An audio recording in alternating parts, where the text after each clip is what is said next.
Oh, well, hello, and welcome to Nursing 101. Wait, no, that's not right. Uh, take two.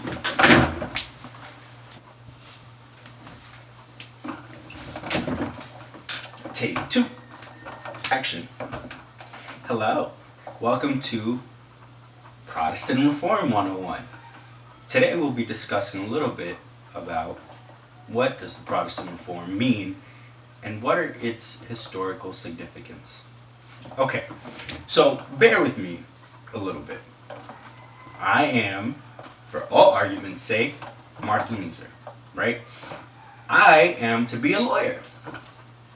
All of a sudden, I step outside of my house and I get struck by lightning. My first reaction is, whoa, how am I not dead? My second reaction is, I must have been spared by God. My third reaction, naturally, I will become a monk and go to the monastery. Just kidding. The story, however, is 100% true. Martin Luther, born 1483, went and was a student of law.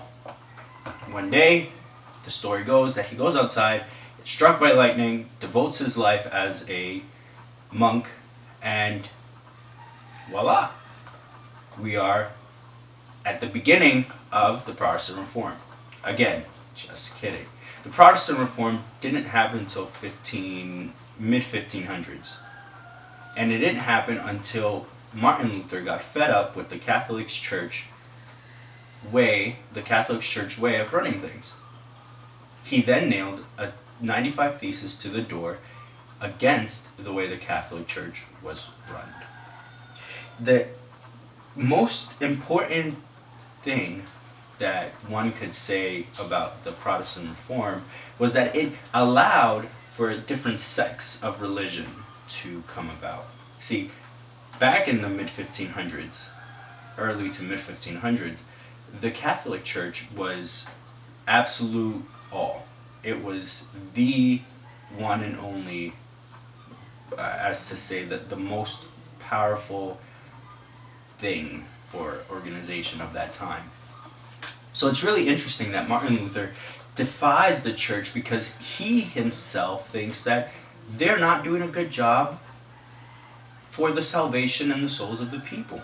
And the interesting thing is that he, not only does he nail these 95 Theses to the church in a very dramatic fashion, he translates the Bible into German, and that's super, super important because we now, if it wasn't for that, the translation of the Bible might have taken many, many years, and religion, the freedom of religion as we see it today, wouldn't have been the same. Because when he translated the Bible into the common German, he allowed for people to read the Bible and interpret it their own way.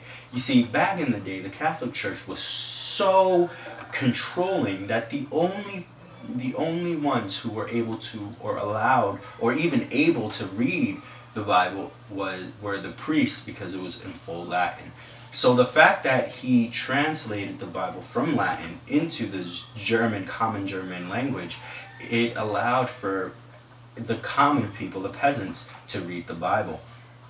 That's really important. Next thing that's super important is the way that he speaks and about indulgences. Indulgences were the pardon of sins based on amount of money that you could give the Catholic Church. Donations, as to say.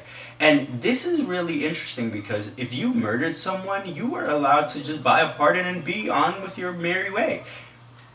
That isn't how salvation worked in the eyes of Martin Luther. You see, Martin Luther read the Bible and he specifically zoned into a Bible text that says the justification by faith alone, not by works, not by money, no, by faith.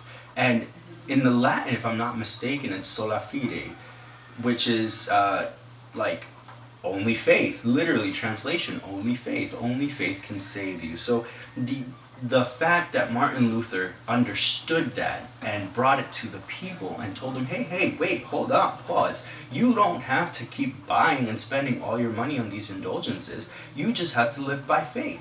That was a huge thing for the Catholic Church because their money, not all of it, but a lot of money came from those indulgences, came from half of a year of people's salary. So that's one thing.